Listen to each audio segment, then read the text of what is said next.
Welcome to this week's episode. Today I would call her the powerhouse of all powerhouses. When I first met Tammy through friends, straight away, you just know that you're sitting, talking to somebody that has such a passion for what she does and is determined to get the results from it as well. We talk at the end of the pod about an amazing new initiative that she has started, 500 for 500. It's certainly something that I will be heavily getting involved in.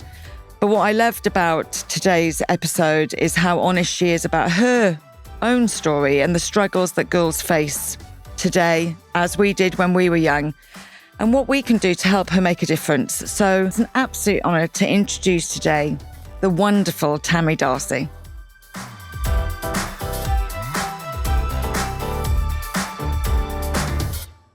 I know so many women in business that have started from the kitchen table, but are now exporting products all around Europe and hiring freelancers from all over and so much more.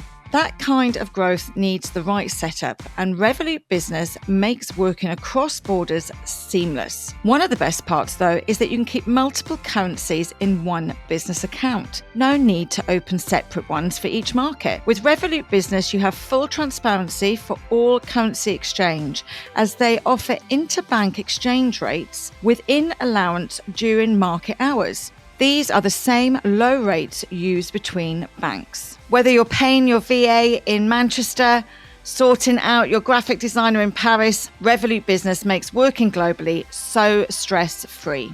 You can manage it from your laptop or from the palm of your hand on your phone. And if you fancy trying this, then BeBelle has the offer for you. BeBelle listeners get €200 welcome bonus if you sign up at www.revolut.com/rb/BeBelle. Wherever your business is heading, this will give you the confidence to move forward. The offer is valid to all new business customers in Ireland. Sign up before September the 30th, 2025 and add money to your account to get your bonus. T's and C's apply.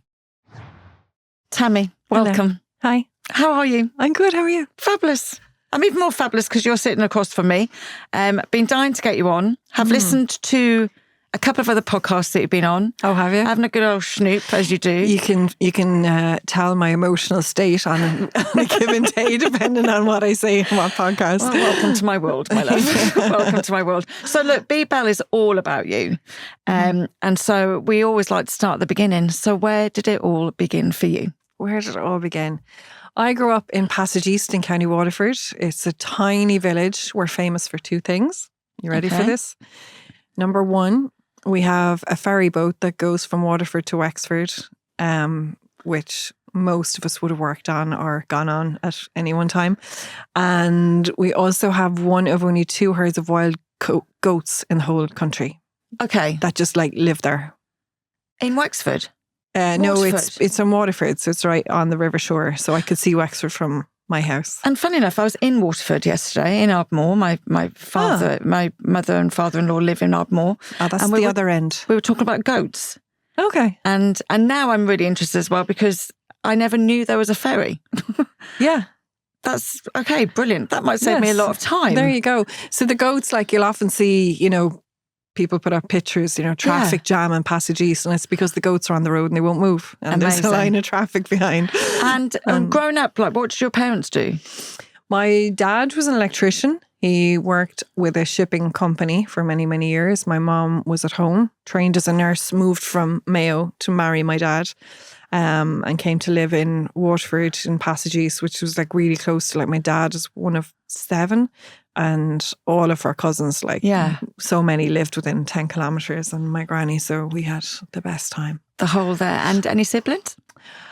I had 3, now I have 1, sadly. Oh, no. Yeah, so my oldest sister passed away when she was very, very young. And then my older sister, Shona, who the Shona Project is named after, passed away 2 years ago. So I have 1 brother remaining, and he's just the best. Is he? Yeah. Younger or older than you? He's 3 years younger than me, yeah. Okay. And I'd say you're very close. We're so close. I think it's battle scars, we've no time for... Yeah. Can I say bullshit? Yeah. You're allowed to say whatever you like. Yeah. And we genuinely have so much love for each other. Very different. Me and Sean are so different. But we kind of dragged each other up and have been Yeah. through it. So, we just kind of lean on each other and are there for each other in a really lovely way. So That's amazing. love the And what bones were of 'em. you like as a kid?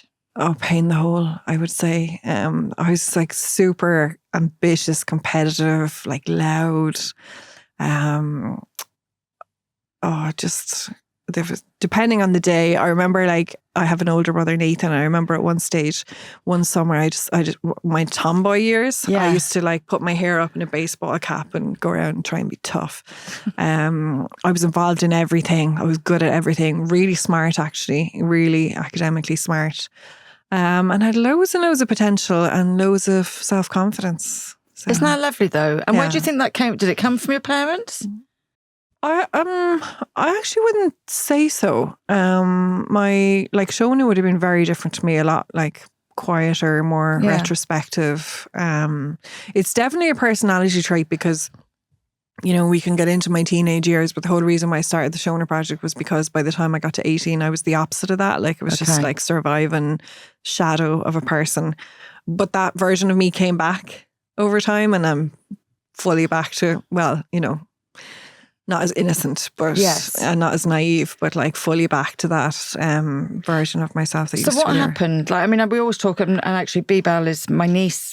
I saw a picture of my niece. She just thinks she's the bollocks. Like, do you know what I mean? Oh, yeah. She's just like there. Good for her. And I was like, I lost myself somewhere as well. And Yeah. it took me ages to find that back. And I think I'm the bollocks too. Do you know what I mean? But what happened? Like, so you were strong, confident, comfortable. Naturally, that didn't come from anybody. And then people chipped away at it.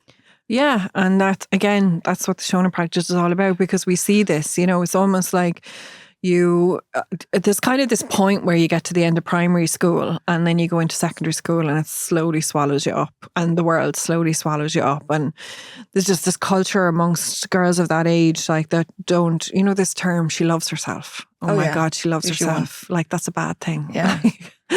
You know, if you actually sit and think about it, you'd be like, well, good for her. Isn't that what we all would want for ourselves? But when I was growing up, and still to this day, it's like, if you actually think that you have any value and voice that value, that needs to be chipped away. You know, Yeah. it's an arrogance. It's not. It's just like a level of knowing your value. So, yeah, in second year is when Shona got sick. So she was diagnosed with a brain injury. When she was in third year, she was 15. My parents split up that year. The whole like safe bubble environment that I grew up on just like imploded, and it just became a war zone. And I was being bullied in school by a girl that I had grown up with and, you know, trusted with my whole life, who turned on me and destroyed every single shred of self-confidence that I had systematically over a number of years. So yeah, and then I moved out at 16. I moved into my own place and just worked, and then single parent at 18. So I remember like teachers that when I was in first year. So when I was in first year, I was straight Yeah. A, and then by the end of second year, I was failing, barely showing up. And this because of the bullying. It's all three things. So Everything like came my together and sister, escalated. who was my Sister, touch yeah. point, was gone. In the relationship that we had Yes. was gone. My parents were going through a breakup, and my whole family got involved in that. And it just seemed like us kids were just, you know, dragged into Okay. versions of that. And then being bullied. So it meant I was going in school and I wasn't being taken care of when I was at home, and I wasn't probably getting the care that I needed. And then my sister was gone. So it was just like this perfect storm Yeah. of situations. And like, when I say this, I always say every woman identifies with that. Yes. Like I'm not especially different. Like, every woman that I've ever spoken to would say that, you know, they were that chirpy, like full of life child, and by the end of their teenage years, for whatever reason, they just shrink themselves down. So yeah, that's kind of what happened. But I remember telling teachers, or just the way teachers and people in my life looked at me when I got pregnant, and it was almost like, oh no, like, you know, that's you done. That's, what a shame, what a waste, you know. Just Well, yeah, and different times as well, I presume. yeah. I mean, I don't know if it's I don't know if it is any different now when someone is young.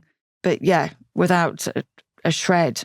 I'm sure I was guilty of it myself. There was definitely a couple of girls that had children young. Yeah. And I was just starting out, I suppose. I don't know if I looked at them as if their life was over. Just their life was going to be extremely there would different. have been, I'm sure, a bit of judgment, and that's not like me giving you a hard time. That's just the way we looked at each other. And it was almost this culture of, you know, looking at other girls and pulling them down so we feel better about ourselves. Yeah. You know, it was the culture, and it is the way that girls in school tend to treat each other, and it doesn't serve anybody. So it's weird. I went to a mixed school. Yeah. And I don't remember that. I remember being bullied once, but there was like lots of different groups. And I kind of remember feeling like it was just my turn in that group to get bullied. Once it was over, it kind of was finished. I knew then, though, I would be about 13. I knew then I don't want to be part of that group anymore. So that's when I became the social butterfly. I was the mediator between groups. Yeah.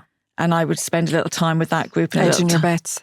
Yeah. Yeah. I was like, I don't want to be in that position anymore, ever again, where I felt lost. Yeah.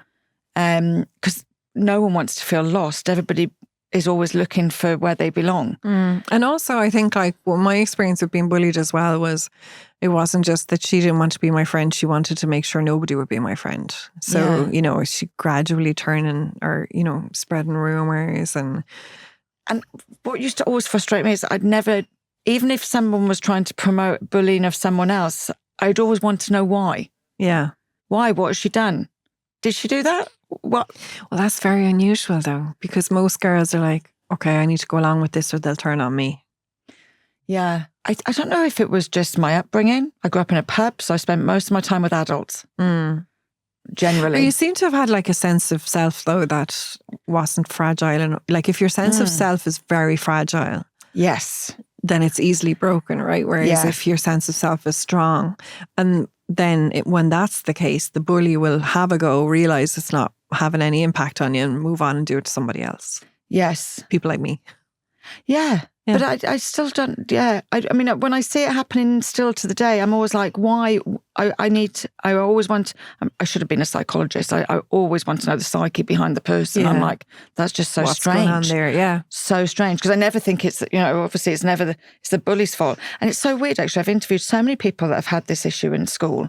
I've never met someone that's the bully. Well, I was the bully too. So when I do, it's reflective, when I do workshops with girls, so a lot of our work is trying to create positive environments within schools by going in and addressing those issues. And when I tell my story being bullied, at the end of that story, I then talk about how I bullied a girl. Okay. And that this is why we need to stop saying that girls are either good girls or bad girls. You know, like we all have moments of both in our lives. And I remember this girl that I bullied. I have no idea why. I have no idea. She never did anything to me, but she just seemed like really happy and content. It was totally just a random like roll of the dice that was where. And this is, you know, what I always say to my girls is when you don't know how to channel anger, sadness and frustration in positive ways, that's when it comes out like that. And I now look back at the girl, and there was one girl primarily, but there was a few that bullied me. And realised that like she was so powerless in her own world, but she controlled every minute of mine. Isn't that mental? Yeah. Yeah. Like it was just fear all the time of, you know, when I was in school and when I wasn't in school, fear of having to go back the next day and what's going to happen the next day. And so when you're feeling like this, because it's all about how we feel, and then you're 18, you're a single parent, like how do you navigate that when your self-esteem isn't as high as it should be? Well, it took me a long time. Like the person that I had my first child with, you know, I was in a relationship with that person just because they showed an interest in me. I didn't for 1 minute think about if I had any interest in them or if they brought any value to my life. It was just like this, you know, total lack of self-worth. And I have to be really careful about how I say this because for me, having that child was the making of me, because now I wouldn't advise it. Definitely didn't make things any easier, but I valued him more than I valued myself. So all of a sudden I was like, nobody is ever going to say that he's hard done by because he's mine. Like nobody's ever going to look at him and think, oh sure, like his mother was only 18. Like what does she know? And I just made it my life's work to have him be just the best child and me to be the best mom. And I started eating properly immediately when I found out I was pregnant, and I started working. And like, we always talk about it actually with all of my kids, that when he was a little kid, he had the best manners. I drilled the best manners into him, where if somebody would say to him, "Hi, how are you today?" he would say, "Fine, how are you?" Because the way kids are just like, fine. And they all still do that. But it was because people are going to remark on what a wonderful child he is, which he still is, by the way, they all are. But then trying to create the life that I felt that he deserved slowly started to come back to myself. I met my husband around my baby's first birthday. Oh, really? And we've been together since, and we have 2 other kids, and we're now, a unit of 5. Yeah. And again, like, and my husband would still say this, like, I would never put myself in a situation where I need somebody. I stand on my own 2 feet, and I choose every day to live with him. I would never for 1 second say that I would be with somebody because I'm stuck, or because I don't have a choice, or because I rely on them to provide a life for me, which for me is the best way to be. And then when I was in my 20s, I went back to college at night, and I realised how much I loved learning, because I had always associated school with being bullied, and it was just not for me. And when I went back and started learning about things I was really interested in, I was like, oh my God, this is amazing. Haven't stopped since. I'm doing an MBA at the moment, and it's just like thing after thing after thing. But like that growth mindset, and how lucky I am to have this opportunity. And then just started to slowly come back to myself over time, and here I am. It is mad. So how did you meet your husband? I've never been asked this in a podcast before. My best friend told me about this guy that she liked, and I still remember, she was like, I really like this guy, and I wasn't interested at all in anybody. I was just like, well, I kind of didn't think anyone would be interested in me because I had a baby.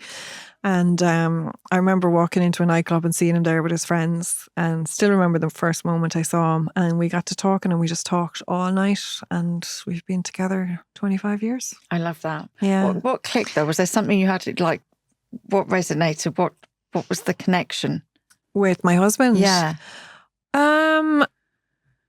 First of all, I would say he probably saw the potential in me before I saw it in myself.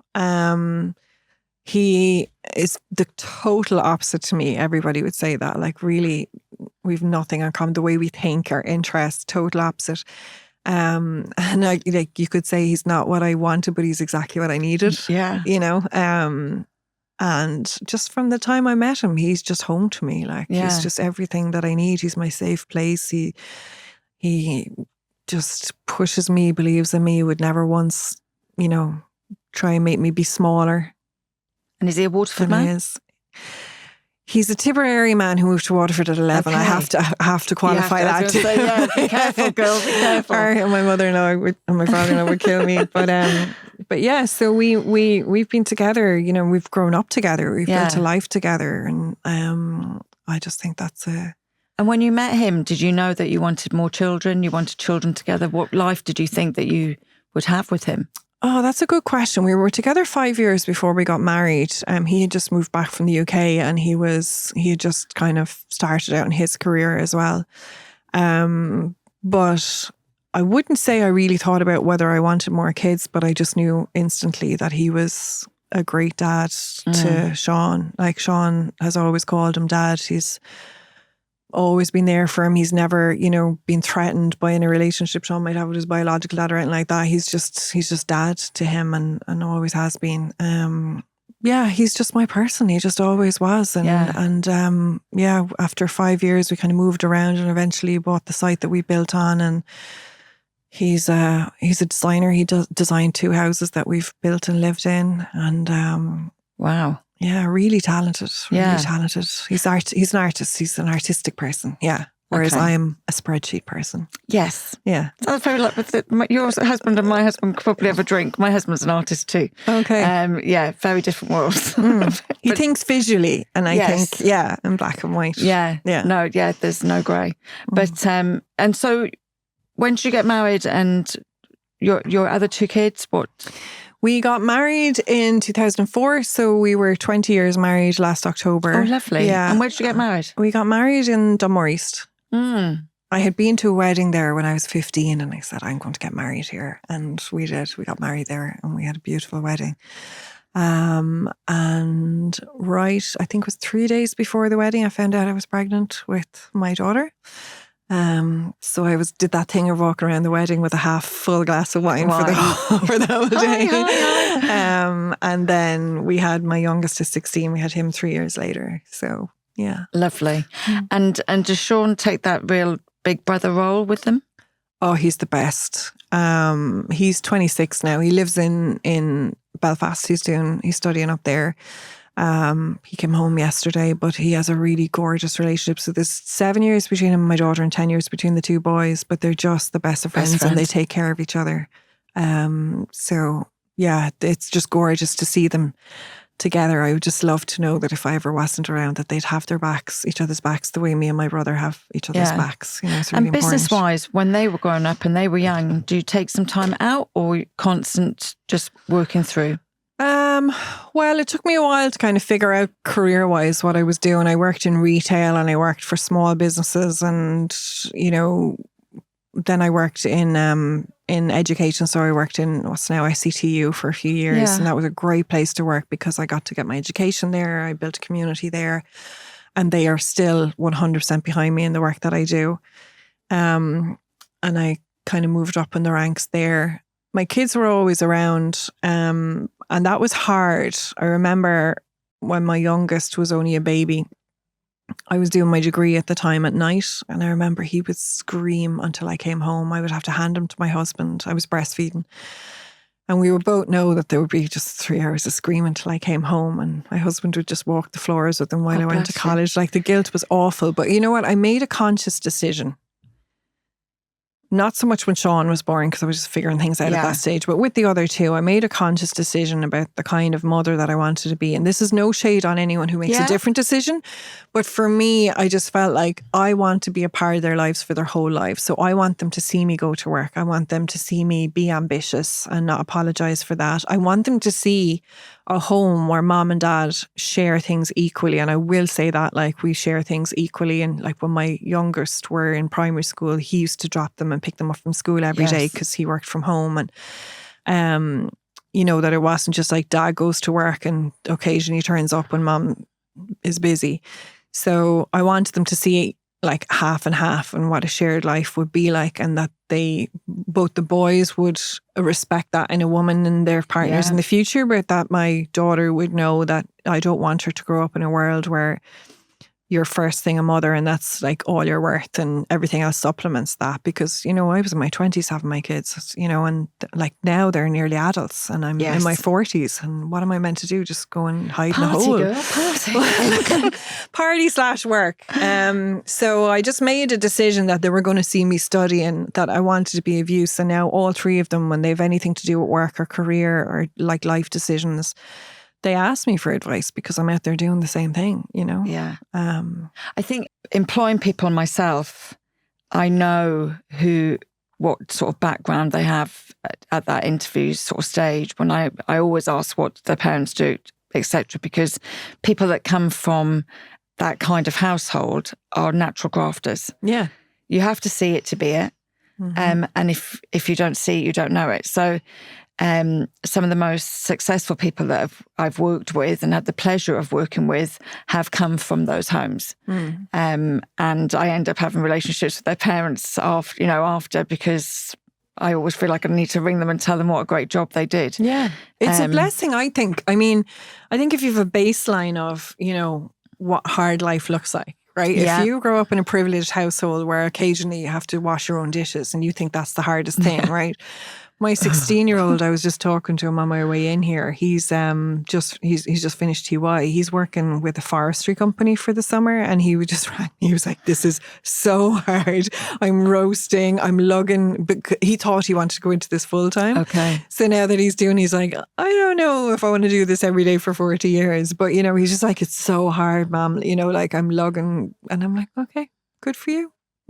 Yeah, enjoy it. Enjoy it, learn from it. But like, you know, again, he knows how to work for sure. I love that. I absolutely love that. And so they're grown up, but at what point do you make the decision that you want to change your career and maybe do something in a different avenue? So I had the idea for the Shona Project, which is what I do now, for I would say about 5 years before I even said it out loud. You know, I really just was like, thought it was a good idea, but was like, oh, you know, people will laugh at me or people will think, you know, she couldn't do that. You know, just kind of talking myself out of it for a long time. It's also because it's so built on my own personal experience that like it's very exposing, and you have to go into it with the vulnerability that most people wouldn't feel easy doing. So I had it in my head for about 5 years, and then I was doing a master's in education. And as part of that, we were asked to do a micro teaching session. So I did the micro teaching session, but I did what's now the Shona workshop. And I had, you know, I would be driving along for years thinking about, and then I would do this, and then this would work, and this is what the website would look like. Like I had it all, it was all done in my head. So I did the workshop, and it was all like teachers and lecturers that were in the class with me. And at the end of it, they were all saying, you should be doing this. Like that was really good, really effective. This was at a Friday at like 11 o'clock. And I called my husband and I said, can you come in and meet me after work and we go for something to eat? And he was like, what have I done? What's wrong? Because we, you know, our kids were young and we did never do that. So we went for sushi, and I said, look, I have this idea and, you know, I think there's something in it. Really thinking that he would say, Tammy, you have a pension, like, you know, you get sick pay, like your life is so just easy right now. And this is a big risk. And if he had said that, I would have been like, do you know what? You're right. Yeah. And it would have never gone anywhere. But the fecker didn't. Yeah. So, he wasn't going to. And here we are. He was like, you have to do this. And I was like, yeah, but like I might have to give up work. And he was like, you have to do it. End of story. So I was very lucky with SCTU in that I was able to bring it into my study. And then I had like a lot of leave and a lot of flexi time. So, and because I worked with teachers, I was able to say, could I just come and try something in your school? And then I could go and look at it and work on it. And for the first year, every holiday, every evening, I was working, getting ready. And then in the second year, I went down to a 3-day week and I worked 2 days on it. And then in the third year, I got funding to put myself into the role for a year. Yeah.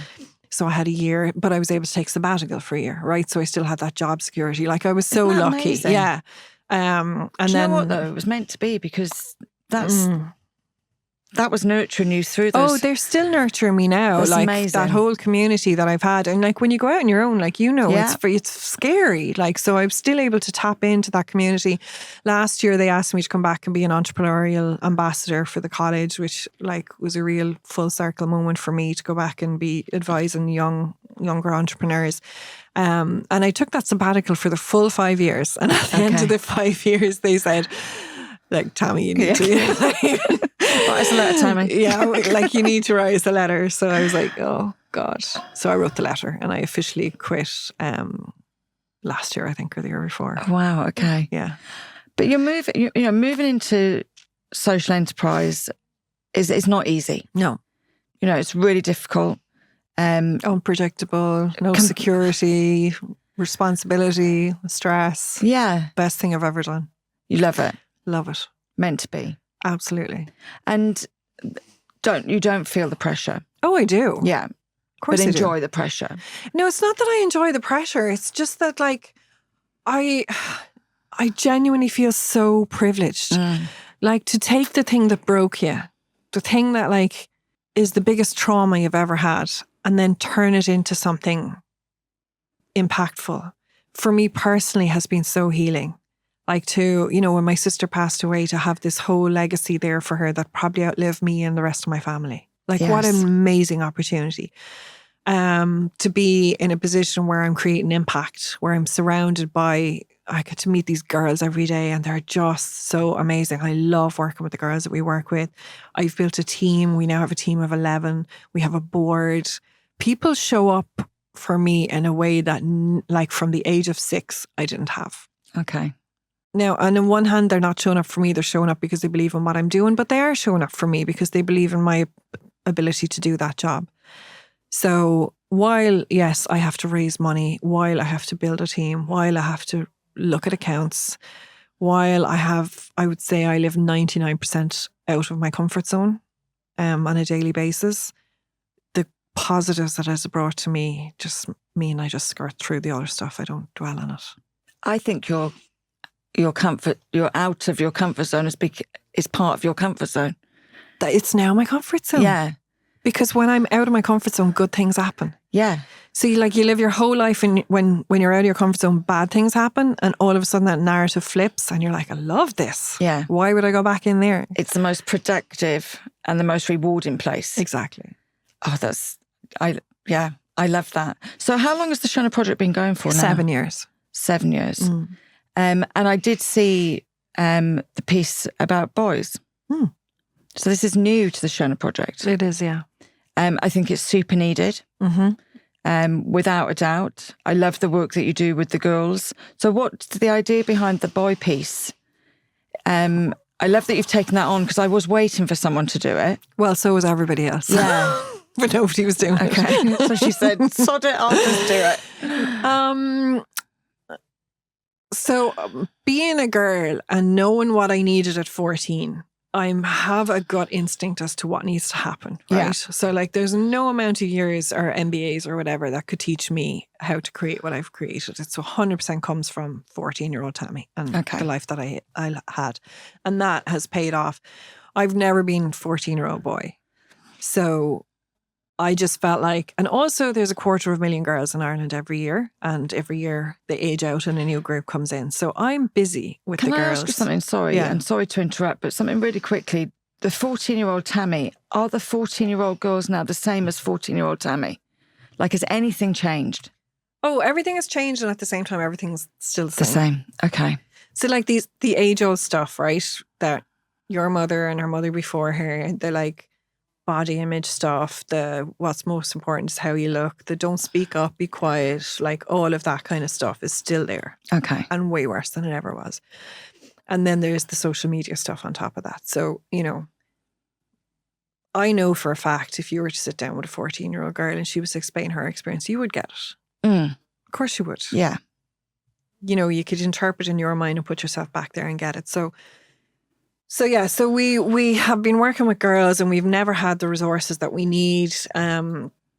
And I was constantly being approached by these people, mostly men, who were like, Joe, I'd love to do this for the boys. And I would always say, look, I'll give you everything. I'll give you the framework. I'll hand it to you. It has to happen, because we go into mixed schools and the teachers would say, do you know anybody who's doing this for boys? And we were like, no, sorry.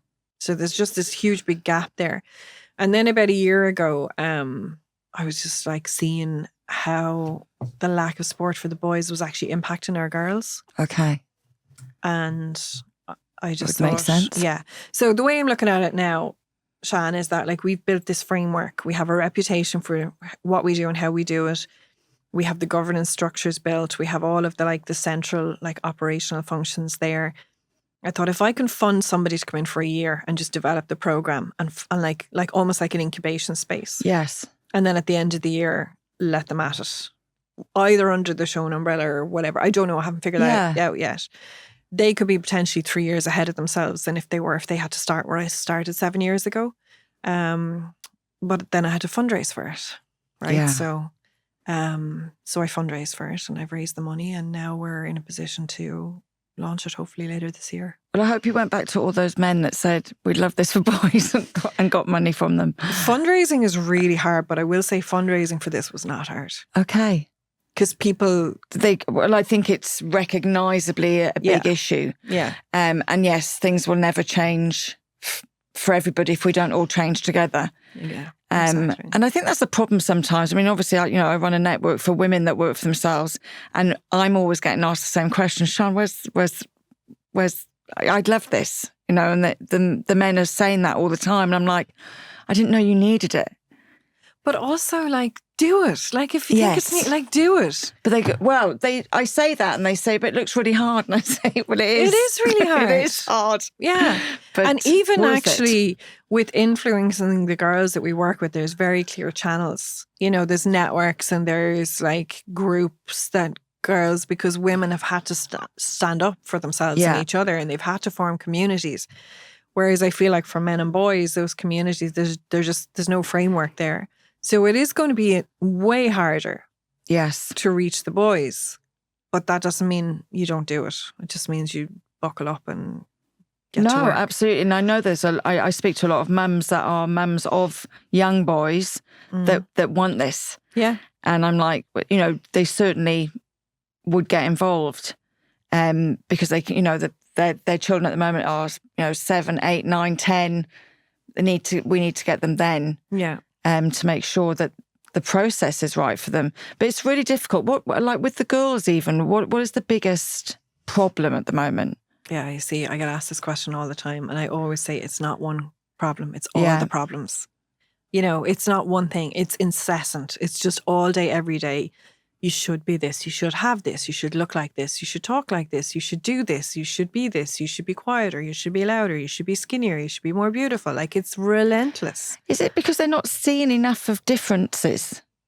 Like, I just find, because when I look at sort of what happens on social media especially, everybody looks the same to me. And that worries me because I just, you know, 5 very young nieces, 6, forgot about somebody who did I forget about.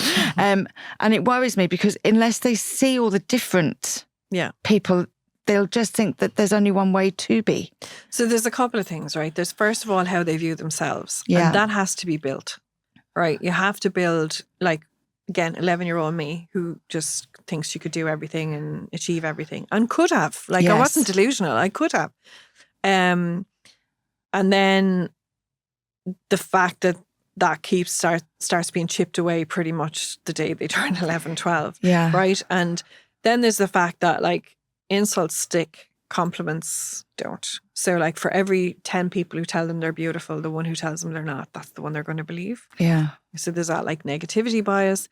Then there's social media, which is there to, like, make money by selling things, right? So it's all about, well, you need this, you have to have this, the skincare, the 20 steps, the whatever. It just never ends.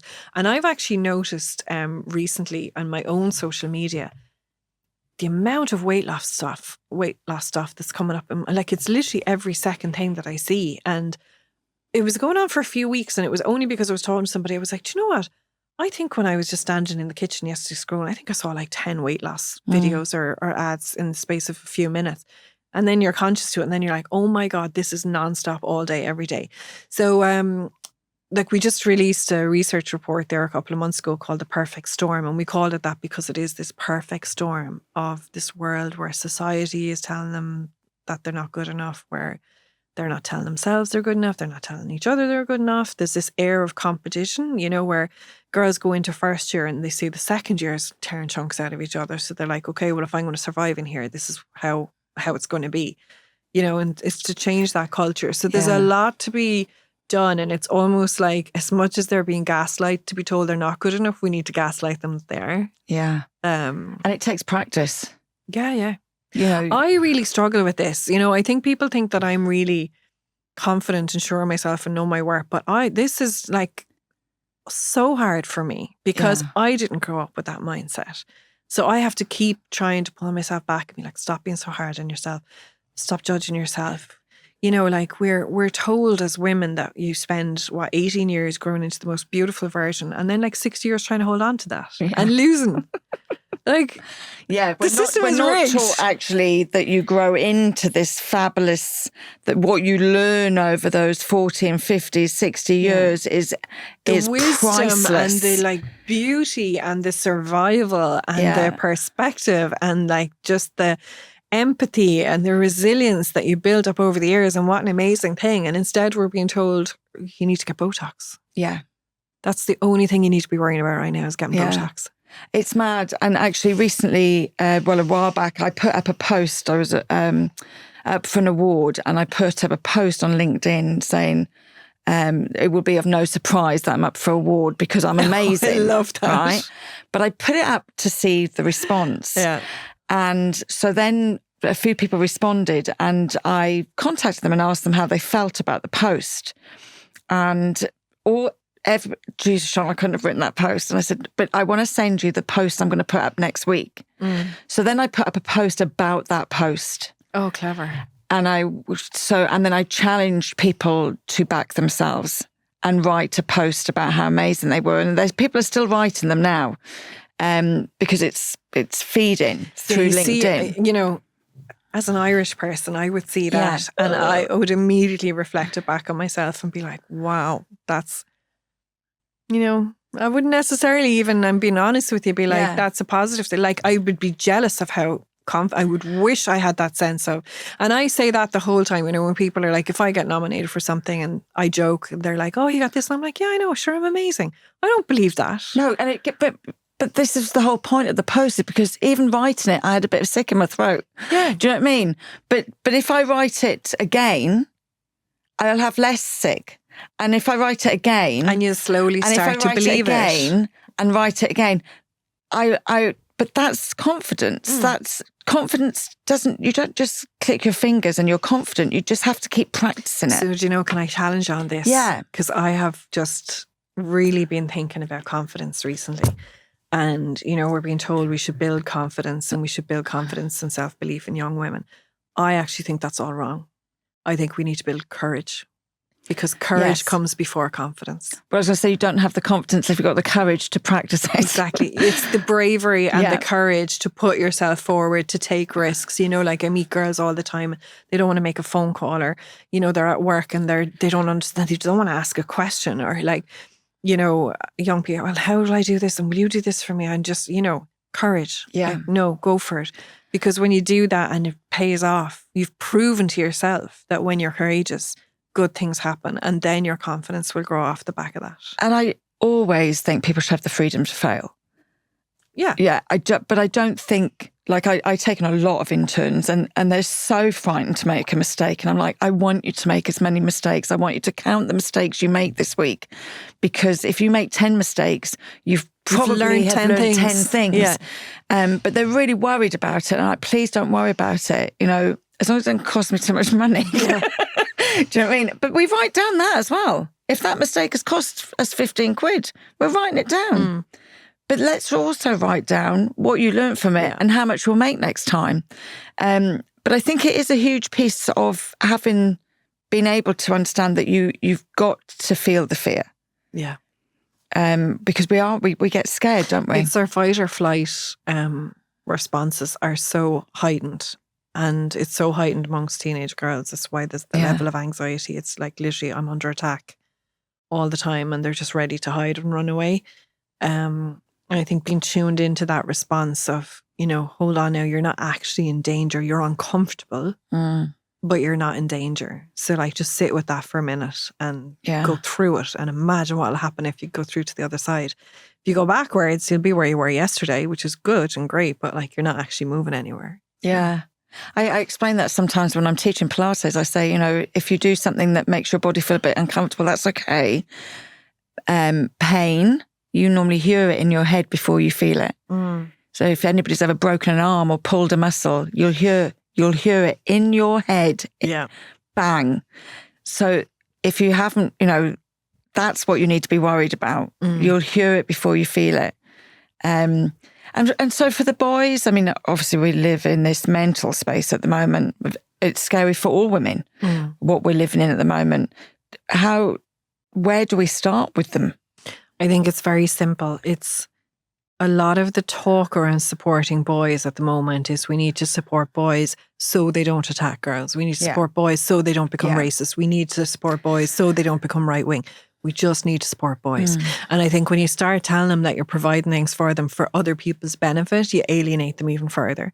So for me, like what we've done with the girls is we've been having conversations with them about what it means to be a woman and a safe space to figure that out and to celebrate that. So every girl kind of feels like she can, define it for herself. I think we just need to talk to boys. I see boys becoming young men and thinking that what a man is and what it means to be masculine is like rough and powerful and no emotion and like don't think of the consequences and, like don't doubt yourself and own every room you go into. Whereas as if you're actually having a conversation about masculinity and the strength in like quiet power, the strength in retrospection, the strength in empathy, and the type of leadership which sits and listens and holds space for open conversation. And you don't need to be talking over everybody, and you don't need to be, that almost like giving them the space to be vulnerable and sit with that. And when we've done that with the girls then, and we build that trust, then we can talk to them about like STEM careers. Then we can talk to them about sport. Then we can talk to them about women's health and consent and all the other things we talk to them about. And it'll be the same with the boys. It's just be like, what is the number one definition of men that we're seeing out there, or masculinity? Is that serving any of us? No. Okay, let's redefine it. Yeah. And let them redefine it. For themselves, yeah. Yeah, 100%. What do your kids say to you? About what? About all of this? Usually not that interesting. Well, no, I mean, I just think if I was your child, I'd be like, God, my mum's doing something really worthwhile here. Yeah. I mean, that's been a real privilege, because my son, my oldest, has grown up, and, you think they're not listening to you, but he's now doing a PhD in social enterprise, and we've like hosted conferences together and stuff like that. And we just love talking about social enterprise, and like when he's drafting PhD chapters, he'll send them to me and I'll genuinely read them because I'm interested. So, and I think because we're so close in age, we are very close. I see my daughter now, and I'm always like, I want to empower all the women of Ireland, but not my own daughter, because she just like comes at me so much. And she's like, no. And she's well able to stand up for herself. And she's had a really hard teenage experience, which has impacted her in an awful way as well. But I feel like most of the time I'm just mom, but they've been able to see me heal in this way, and I hope that they will, never doubt their own worth. And that for me is I don't care what they do. Yeah. I just want them to know their worth. I want them to be good partners. I know both my boys, of course they'll make mistakes, but I know that they're good values and they will be good partners and good parents. And I know my daughter will never shrink herself for any relationship that she's in. And again, who she marries or who she gets involved with, if she has kids, who she gets involved with, I don't care, but I just know she knows her worth. Yes. And that has come from me, but it has also come from their dad. Amazing. Amazing. So what is next for you? For me, You're doing the MBA. What's doing the MBA? What makes, I have to ask, because that's a big piece of work there. And you have... I know. And I already have 2, but this is my third. Third MBA? Masters. Third, oh jeez. I need to drink. I don't need water. I need to drink. I'm constantly, see, I've always been of the mindset that the Shona Project is growing so fast that I need to grow at the same rate, or else I'm going to hold it back. Okay. So I'm constantly being like, where's the gaps? For me, the gaps at the moment are, I have a really good board, but it's like corporate governance and like long-term hardcore strategy, impact measurement, all the like next levels for me. So doing the MBA is, and I don't know how long I'll be with the Shona Project. I think like I need to be really honest that at some stage it might be best for the Shona Project for a new set of eyes to come in. I'm not precious about that. I will always do what's best for it.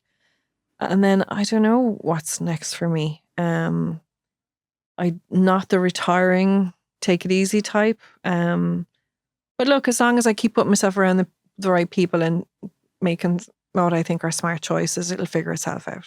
I think you do surround yourself, but you're also a major support for other people. I know the reason we met is because other business women had told me what support you had been to them. Oh, that's nice. And I think it's important that people relay that to people, because that's definitely how I found you in the first place, was from other people's recommendation. You really need to speak to this woman.